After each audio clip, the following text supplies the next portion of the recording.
Hello, everyone, and welcome back to Muse Arts Artist Holistic Wellness Series as part of the Ties to Community programming. My name is Veronica, and I'll be the mediator of tonight's session. For those who are new, the Artist Holistic Wellness Series invites artists who have knowledge on specific topics to engage in sessions designed to hold space for artists and our communities to discuss and share perspectives on the proposed themes. This year, we are back and better than ever as we explore the artistic medium of music, specifically the healing powers of music, how music can be used as a medium of expression, a tool for healing, and how it creates spaces for our communities. We will be holding the Artist Talk sessions every Tuesday for the whole month of March. Before we continue, I would like to take a moment to acknowledge the land we are situated upon. We recognize that we live and work on Indigenous territories. I also wish to acknowledge that I'm currently located on the traditional Indigenous territory of the Huron-Wendat, the Haudenosaunee, and most recently, the Mississaugas of the Credit. I also wish to express my gratitude to Mother Earth for the resources we are using, and I would like to honor all the First Nation, Métis, and Inuit people who have been living on this land since time immemorial. In tonight's session, we have a very, very special guest, and we are going to be exploring the topic of music as a form of healing. We will be discussing the holistic effects of music and how music can be used as a tool for healing ourselves as well as our communities. Feel free to use the comment section below in the live transmission to share your opinions and comments throughout the whole session. Without further ado, I introduce today's special guest, Nour KDN. Nora is a musician, percussionist, and community arts facilitator. She specializes in Middle Eastern and flamenco rhythm and percussions. She's also the founder of Music for Hope Collective. Nora, I welcome you into the space and invite you to introduce yourself a little bit further. Hello, Veronica. Thank you so much for having me. Such an honor. My name is Nora, as you said. I think you did really well. Very good. Thank you. My name is Noor again, and I work as a percussionist. I'm from a Middle Eastern background. My original background is Syrian. So I play more of a Syrian kind of rhythm because Middle East has like tons and tons of rhythm, just like hundreds of them. So I play mostly the Syrian kind, the Egyptian kind a little bit, and the actual Andalusian old rhythms on frame drums and rip. And I learned how to play certain palos of flamenco. So it's not everything, it's just certain palos that I'm good at. Flamenco also is a huge sea and a huge of music and rhythms and cantes. So I just feel I'm learning, I'm trying to improve. And I've been playing music since 2011, 2012. That's when I started learning. So yeah. Amazing. I am so happy to be in this discussion today, and it's an honor to have you on. Thank you so much for joining us. I Thank you. kind I of want to really start I want to start the conversation way back when you first started getting into music. Like was it when you were back home or was it when you came to Canada? Like take me through the journey of how your music started. I started, as I said, in 2011, 2012. That area is a little bit vague because when the revolution started, everything started in my head to be mixed up.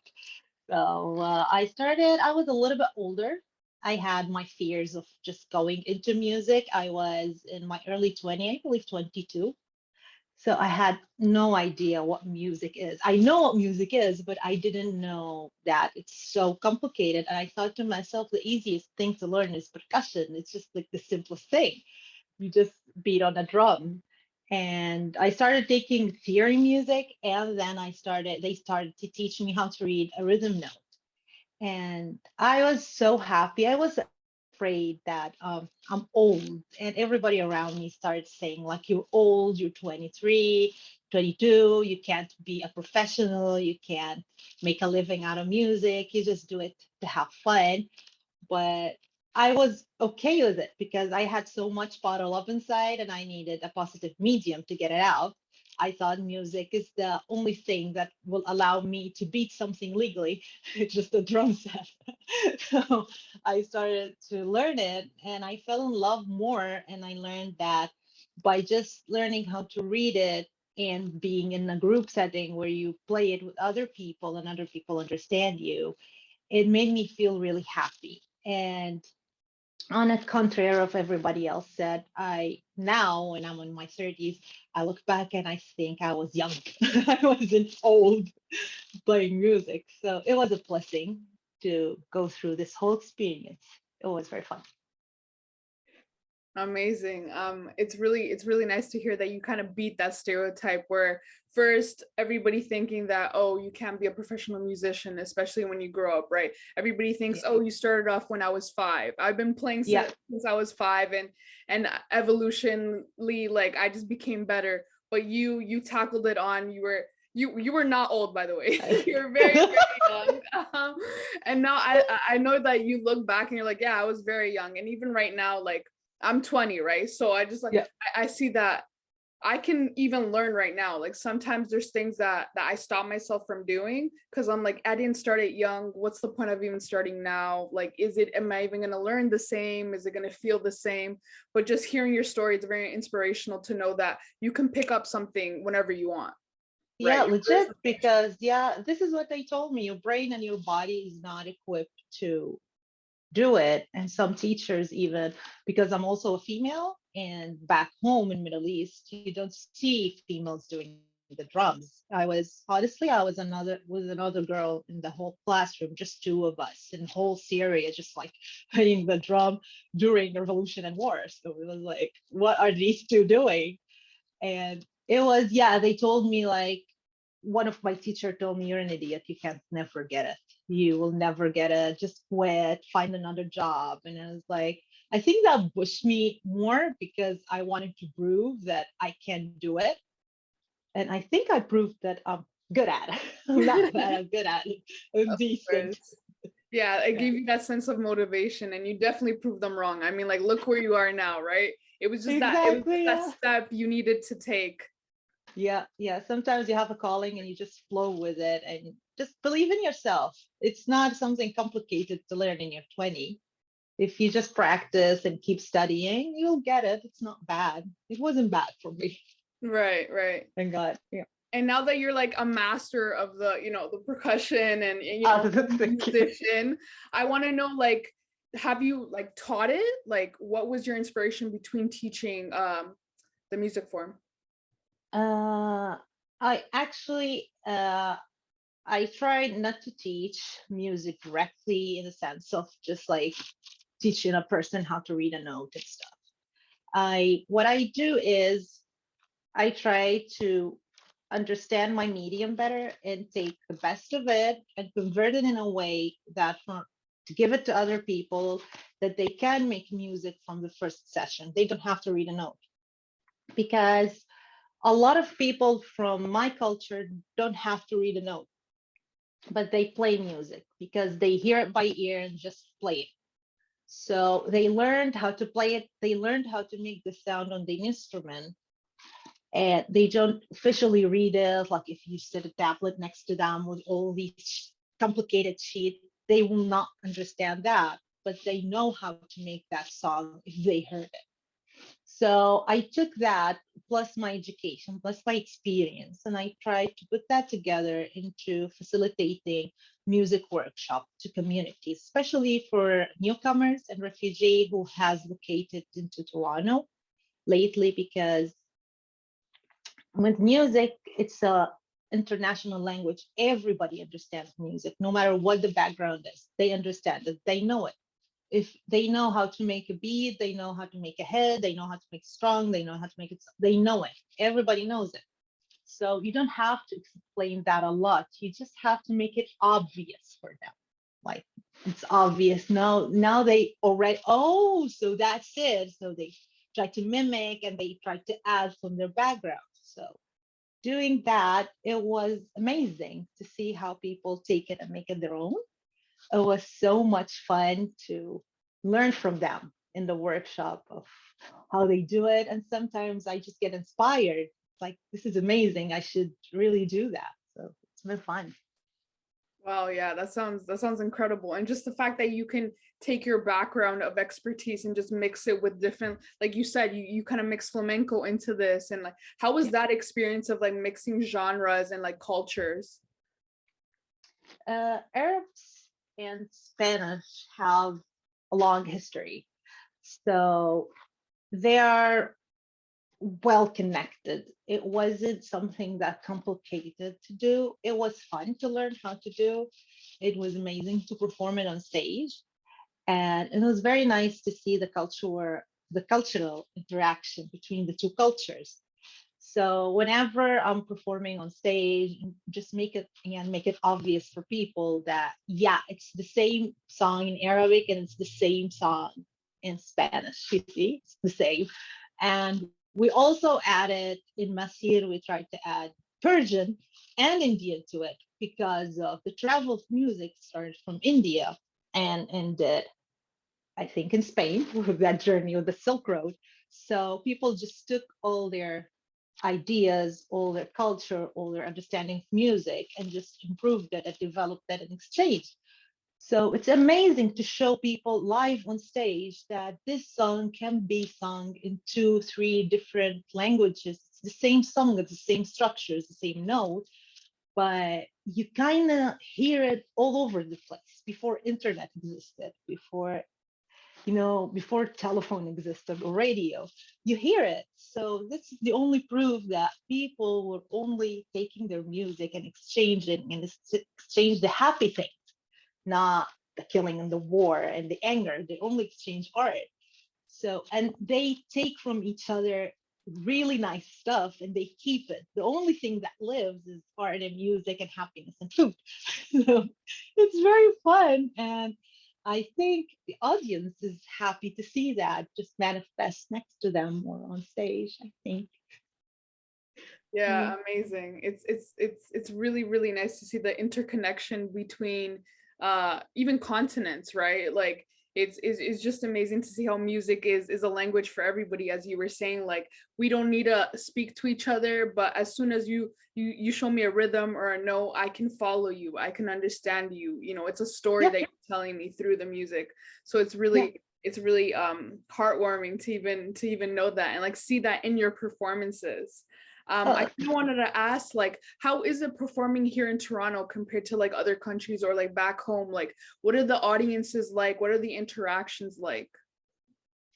mm, Here in Toronto, it's more multicultural kind of audience. So you see people who don't speak Arabic, but they just love and have the passion for world music. They attend our show just to make their vision wider and just absorb this different kind of tunes and melodies together. We meet amazing people from all over the world here while we perform. We see different accents, different languages, different backgrounds, and it's really a blessing to be taking part of that. And it's a blessing to meet them all because people will say like, oh, I used to listen to this song when I was young and I didn't know that it exists in Syria, or I didn't know it's, where did it come from? When we say like, oh, it's actually generated in India and that melody just traveled, and they will be like very happy to hear that. And yeah, it's mind blowing. It's very fun. While in Syria, it's more of the same background people, and they all know the song. Hmm. So they all sing along. I don't think the vocal has time to or space to sing because the audience is singing and the Right, right, vocal. Yeah, right. it's just it's just totally another live experience. It's very nice. It's both of them are beautiful. So Amazing. yeah. And would you say that you take most of your inspiration from like historical music, or do you try to incorporate things of your own or like even originals? Uh, we have original. I have originals. I'm working on. Amazing. We have originals, and lately we've been focusing more on like original music because we wanted to invest, but we also focus on taking an inspiration of the old music. It's just like For example, I hear a beat or a certain kind of rhythm that I love and it's going through forever. So I compose something on that rhythm. So the rhythm is not original out of the box. Oh my God, this is something mind blowing. It's classic rhythm. It's a classic palos or whatever. But I take it and I build a song on it. So it's kind of fusion between the two. The melody is new, but the rhythm is a classic. Is Okay. it clear? Yeah, no, that makes a lot of sense. It's like you That's take inspiration from those that came before you, right? And you're kind of yeah, honoring them through your music. Yeah, very, yeah, very clear. I yeah. also wanted to know, like, what's your composition like process? Like, how do you like sit down and you're like, you know what, I really want to make this song, or like what's the process in that? For me, it's rhythm first. I think as a percussionist, I'm a little bit biased and I go through the rhythm more. So I think to me, as a percussionist, bass is or the base of music is percussion and it's rhythm. It's like the backbone of everything. So I have to get to fall in love with that rhythm and precise. So I love like really long, complicated, slow rhythm because Arabs really love that. And Mhm. and I love these long that go on, like 12s and 18s on four. It's just like it's too long, too slow, but I love it because it gives the beat its taste. Every beat you hear every beat and you can absorb it. And for me, I can absorb it and just enjoy every hit on the frame drum or on the rip. So basically, I do that first. And if I'm writing the lyrics, it's I withdraw from my experience, my personal experience, and my mental status in that space and time. And based on it, after I determine my rhythm and beat, and then I define the lyrics upon that rhythm, and the music just writes itself after that. It just like happens. Just, everything happens together. And that's it. I mean that's it. To me, I'm like, oh, that's so simple. Like it must it must be so many processes, but like from somebody that doesn't play music, like it can, like I see the end result, but I don't see all the work that goes behind it, right? Like I see the beautiful like orchestrated end result, but there's so much that goes behind it, like mentally and physically, right? So it's a whole, Yeah, yeah. it's just it's very hard thing to do, and it's a blessing. We have a lot of musicians who do their art. It's very appreciated. I'm a very appreciative for every one of them. It's just a hard process to go through, and it's not. I make it easy. I make it sound easy. It's not easy. It takes months and months, but yeah, to perfect that small little detail, it's very challenging and time consuming, and needs more support from the art councils. Yeah, yeah. Definitely. Just like perfecting your craft, it takes a lot. Yes, Very, very yes, understandable. I kind yeah. of want to shift the conversation over now to Music for Hope. Like, tell me about it. What is this collective all about? What was the inspiration behind it? Music from Hope. It's From Hope, sorry. from. Thank you. Sorry. Yeah, it's a common mistake. We do it. We also do it. So it's a collective that is dedicated to work with newcomer and refugee children and youth who just relocated to Canada. And it started working with arts and refugees in Syria because a lot of people who were escaping violence from cities relocated to Damascus and they were in temporary housing there. And I had the chance to work with the arts and music there in schools and to just like have a taste of how that affects the child is was that said, I'm gonna do this for the rest of my life, just to see how that allows them to get everything out.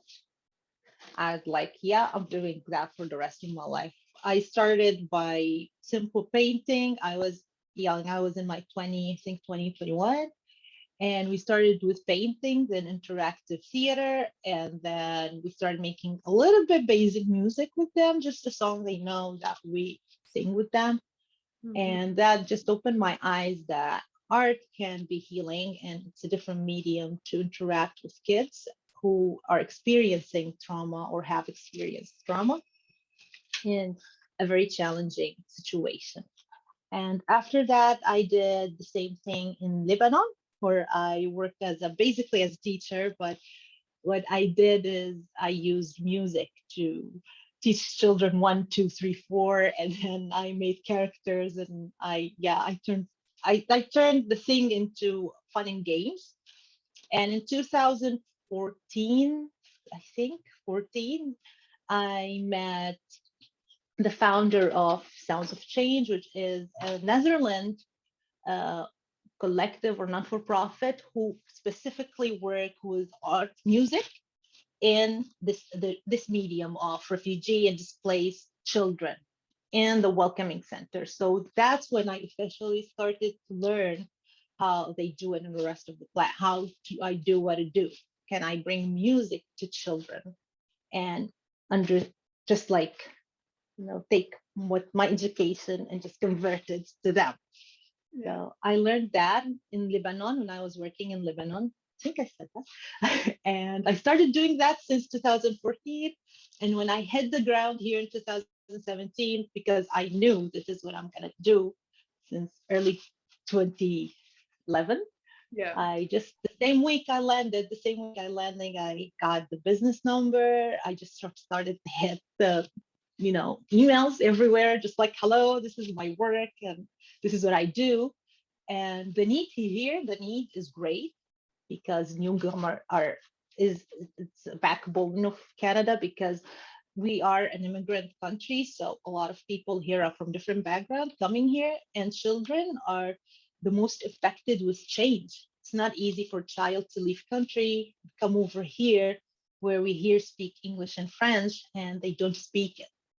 And they're in the middle of a change, a massive change in their lives, and their parents are also stressed.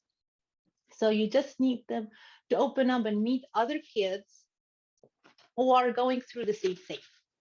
So Right. they know they're not alone. And because I went through the exact same thing, and sometimes I speak the same language as they are, not only me, but my partner as well. We both together do that. Tare and we do that together. So because we do that, because we speak maybe sometimes the same language, so we can understand. And the people who bring us know that, oh, these two, Music from Hope, understand and can relate. So we allow these children to have, and youth sometimes, youth in the classroom, we allow them to have their time to express whatever they do, whatever they want to do, to just try that instrument, try different instruments in the group setting, try to lead each other, try to speak up. And sometimes you get a beautiful music in a day. Sometimes it takes you a month and you'll do nothing other than hitting each other. They hit their instruments very hard and they just make noise. But this is their expression. This is what they want to do. This is what's manifesting of everything. It's totally normal, and we enjoy every and each single minute with them, and we're blessed to have it. So Wow, that sounds amazing, amazing. Thank you so much for the work that you do with our communities. It's incredible. I kind of want to know like what has this work throughout the years and even the children, what have they taught you about like holistic healing through art? what they taught me a lot. Every time I meet a child, they teach me a lot. They taught me that no matter where you come from, it's the same music. It's music is like the only thing that is simple enough for them to communicate together and give them the courage to stand up in front of a group of strangers and tell those strangers what exactly on your mind. If you want them to make high sounds, if you want to make it really soft and nice, if you want it to busy, if you want it simple, it just everything that's inside of them, it just goes out through that workshop, through this music. So they taught me that nothing is impossible. You can convey it if you don't speak the same language, you can do it. And they taught me nobody is too young. Sometimes a 5 years old can make the best music in the workshop. So Very nobody is young. we should we should respect that. They taught me that a 5 year old can really get very well with a 70 years old in the same workshop. They all can do the same exercise and be happy about it. Because we had that workshop where parents and grandparents and children were working together in a huge group. I think there were like 40, 50 people, and they were all doing the silly movements that you never see your mom and dad do it. You want them to see it, but they don't do it. And because of music happened, it made them, connect and do the same exact silly music and same exact twirl and jumping, and without feeling self-conscious, without feeling like, oh, I'm shy, I can't do it. It taught me also that it's very empowering for women in our workshop. It's very empowering for young ladies to stand up in a group of young boys and teenagers and to tell them to find their voice. And they tell them, I want you to do this and that. And it makes me so happy. I gave you a chance as a lady to Yeah. do this. So happy. You should go tell them, girl. Go tell them exactly what you want. It's so much fun. That's really amazing. Thank you so much for highlighting the core of this series. That's the building of community, the interconnection between generations. You're there with your grandfather, your grandmother, your mom, your dad, and you're seeing them do things that you've never even thought, why would my mom do this right now, right? But it's just the movement of the music that just brought to her, and it just sounds amazing to be in one of your workshops. Oh, thank you, thank you, thank you. Your words are really nice, Karen. Oh, Thank you. thank you. I want to know, like, how often do you and your partner do these workshops, or like what is it like, how is the journey with those? So we're blessed to have the funding. So it's actually fluctuate about the funding. We do it every year. And in the year, we try to do a minimum of 15 workshops, minimum of. Sometimes it's more and sometimes it's less. And we try to cooperate with anybody who'd like to have us. And we just like, we'll go, we bring the instrument and go, just let us know that you want us there. Anytime you want us there, we'll be there. And we want to serve the whole city. We don't have a car, so so to the TTC what takes us. Hopefully, so soon we will expand more. So we try to, yeah, just cover as much of a space and need as we go. So minimum of 15 workshops a year, Amazing. minimum. Yeah. And Yeah. the ages range from, you said youth, but We specifically. we had workshop from 5 years old, and Nice. we had workshop we had 25 years old. It depends on the need actually, where the people let us know, oh, we have this. So we arrange the activity and plan it to fit those group of people that we're working with and what they want to do and what we know the capability of that group. So just plan it like that. Okay, amazing. And you said every session, every workshop is different. There's obviously, like, you make different music and there's different participants. How does that inspire you to keep going, to do more workshops, to connect with other people, to expand, like you said? Well, seeing the child is very excited to see us back. That's the number one thing. And seeing an effect. Sometimes we have workshops that go in the same center with the same kids for a month, and that one child doesn't want to work. That one child just sit in the corner and just don't want you to come near him. They don't want to touch an instrument. They look at you like, why are you here? Yeah, yeah. And yeah, and the last workshop, that child will will amaze you, it's just like take front seat and start leading, and you realize that child was just enjoying the process and absorbing all this information. So at the last workshop, we'll take my place and just facilitate. And this is mind blowing because this is so much fun. And yeah, I got through. Well, that's a blessing.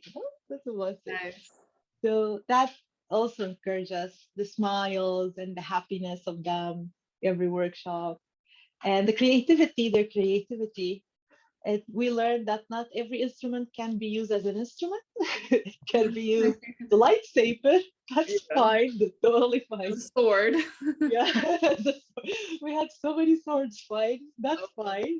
my God. Because these boom whackers, they're just blasting long tube. Hmm. So they make different sounds when you hit. You're supposed to hit them with each other to make sound. Okay. But now they have choreographed a dance. That's Yeah. fun. That's so much fun. Yeah, Yeah, that's it's one so thing. cute to see like the interpretation that every child does when with a rhythm or with even like an instrument itself. You never know what they're gonna do, right? That's the beauty of working Exactly. with children. You just It's so don't much fun. It's so much and fun. their minds are they're so open and they're so creative. They have no perception of the world yet, so they're just open to anything, right? Exactly. They encourage us to be silly too. It's just like, Yeah, okay, 100%. we can They're do like that always too. bringing out that inner child that we all have, and it's amazing to know that you're doing this work with children. I'm blessed to have the chance. I'm honestly blessed that I'm here on this planet to do this. This is actually, I'm so happy. Thank God. Amazing. And do you ever think of like maybe expanding the range to like older people, or what do you think the difference would be from teaching workshops with youth to like older people, let's say like in their 40s, 50s, 60s? Well, the difference would be not only allowing them to express themselves, but at the same time, allowing them to change their perspective or how they interact with others, I think. Yes, during the workshop, it would be more advanced and improved and developed to just allow them to use this method in their daily life. Or maybe they can pick up the same workshop and do it on their own or in their community or help others, maybe. So with children, it's or with youth, it's just allowing them that space to experience music even if they were not exposed to an instrument because we hear music, it's very easy to hear it, but it's not easy to create it. It takes a long time and dedication. In our workshops we try to give them those instruments to try making it music, to try to experience how to create it. For adults, I'll have the expectation of they can do it, and where I would allow them to just take the whole mechanism of it and just experience making it their own and continue the work and expand it. I'd love to work with everybody. Music is for everybody. Yeah, definitely. There is like those differences, but there's always going to be that underlining intention of healing through the music, no matter your age or your background or anything. And just a form of expression is definitely very shown throughout the Correct. communities. Yeah, Yeah, amazing. exactly. Now that we've established that it's not even a question if music is a medium of expression or a medium of healing, it is a statement. It is. Yeah. I want to know what was your personal experience, because you've talked about creating community through music, but what was your personal experience in healing through the music? Well, I come from a very difficult background of war and displacement. The only positive thing I can do to heal myself mentally and sustain my sanity is to be creative and to have an outlet. And the only thing that allowed me to communicate with other people and just be in a setting with a group of strangers and communicate with them and show my voice and show my ability was music. This is the only thing. I can carry my instrument and go meet somebody who I never met, but plays music, and we can sit down for hours and just like have a conversation with the music. They play something from their background, I do that with me, and I just like, let's see how they interact and improvise and do that for hours. We just like do that, just sit down and have a conversation, even if we don't speak the language. So that allowed me to meet a lot of amazing people. It allowed me to create my life as it is right now. It allowed me to survive. Music is the only thing that allowed me to survive through since 2011. It's the only thing that allowed me to stay alive. It allowed me to survive COVID. With lockdown to keep my sanity did not go completely insane. Just like, yeah, maintain my mental health with music and to stay connected with others, music, make an income to music. I do nothing but make music. So I'm a blessed, I think. So it's music, yeah. Nice. Music is your life. Like Yes. we always hear, oh, music. No, music is really your life. Yeah. And Yeah. that's what it is. And I see that you're so happy, and the passion that you have when you talk about music is just, like, even though this is virtual, I'm getting the energy. The energy is Oh, coming that's through. good. And it Thank is you. so lovely to hear when somebody's so passionate about something. And like you said, like it's helped so many people through COVID, through the lockdowns. Like that was the things that kept us going, even for people that like myself that don't make music. I listen to music every single day. Like I wouldn't know a day without music. I listen to music Yeah, when I shower, exactly. when I read, when I study, when I do homework. Like it's always Yeah. there, right? And we sometimes take that for granted, and we Yes. sometimes take our musicians for granted, and the people that are doing the work, so we get the experience of actually just hearing the music, right? So Yeah. it's very lovely to hear your journey. Thank you so much for being so open and vulnerable with everything. Thank you so much for having me. And yeah, for sure, I would like to add, yeah, here, yeah, especially lately since COVID, uh, a lot of places taking musicians and music for granted, and they don't think music contribute to the art because they think we are just having fun. These musicians are having fun. They wake up in the morning and you just like they play, they don't even care. But it's a long investment in your skill. It's not easy to invest that time and that effort, and it's mental and physical effort to put it together. So I think the city, everybody in the city and everybody in our surrounded community should, not because of an artist, no, I swear, but should give more to the artists. Because if you don't have music, as you said, what do you have? You don't have painting and art and theater. What do you have? Nothing. You just like bottle up behind the computer or doing a job. And how would you wake up in the morning without music? I have no Exactly. idea. Where's the inspiration to wake up? I don't Yeah, know. It's like you put in the radio or something and listen to music. So definitely. Yeah, it's a journey that we have to learn to be grateful for. It's a blessing every single day. And thank you so much for highlighting all these things. And lastly, I want to know where are you going? How are you moving forward with your collective, personally, musically? Where do you see yourself? I'm going in so many places after COVID. We're going so many places. Yes. So personally, I think I have multiple projects in the coming year. We're recording an album, so I'm intensively working on that. We're having a lot of projects that's around the album release and mixing, mastering, finished recording. So that would be amazing if I can tour with my partner because we're working on it and he's working on it more intensely. I'm doing the percussion. And because I don't want anybody to do the percussion on that album Right. but It's me. it's yours. It's your spot. You're doing the percussion. I'm doing the A percussion. hundred percent. So yeah, I would love to just tour and bring that amazing music that he's doing to other people. I'm doing my own music, so hopefully I get that into the studio like after next year. To finalize, it needs a time. So music from Hope, I want to expand through Canada. I want to take it to Canada and hopefully to the States at some point. And anywhere I can help, I would love to be there because it's a global mission. It's not just a city mission. I think Music from Hope can really help and can really make a difference everywhere. It's easy to just pick up and take our instrument and leave into that location. So hopefully, yeah, hopefully that. Yeah. Amazing. That sounds super, super exciting. I can't wait Thank to you. see all the projects come out and the albums. And please let our viewers know, like, where can we find you guys? I'm very easy to be found. I'll be found on Nour KDN. It's a website. I'm on a website. If you're not liking social media, that's fine. I have my own website. I'm on YouTube, Instagram, Twitter, everywhere. I'm just everywhere. Not on TikTok though. Not on TikTok, but everywhere else.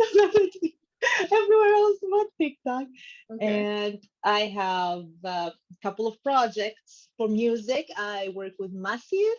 It's also the links will be on my website. It's a group of uh, Indian, Japanese, Persian, Arabic music coming together on stage. So just like see that journey of music coming together. And Diyar, which is a little small thingy that me and my husband have, and just we perform very simple, just like music without vocals sometimes, just like both of us around the city. Mhm. So you can see us around the city. We're popping up. It's small and simple and very carryable. So we pop up everywhere. Sometimes you just like find us. Yeah, that's Yeah, amazing. that's it. And I know you're gonna be everywhere, especially during the summer. So that's gonna Yeah. be very exciting to just I'm walking on the street and I see you guys. It's very, very Hi! exciting. And like obviously with these platforms and with artist holistic wellness, like we're just reaching more communities every single day, every session. So it's amazing. Please, everybody go follow them, go support them. They're amazing, amazing. The music, it's great. Thank you. You're so sweet. Thank you. And Of thank course. you for you. News art. You're amazing, guys. I know your work. You really support artists, and I love everything you do. And I'm always there, the park, on the stage, every time you see me pop up. Yeah. I'm a vote to that. She's definitely always there, and it's such a the support that we see through amongst artists and the artistic community is amazing, especially in Toronto. We are so blessed to live here and so blessed to be in a community that supports each other no matter what. So thank you so much again for being part of the session. It was a pleasure to have you. I can't wait to see your work. And before we end off the session, we are going to be transmitting some live performances from Nora. It's going to be a blessing to see her perform live. So enjoy those, and we'll see you next time. Bye-bye. Thank you.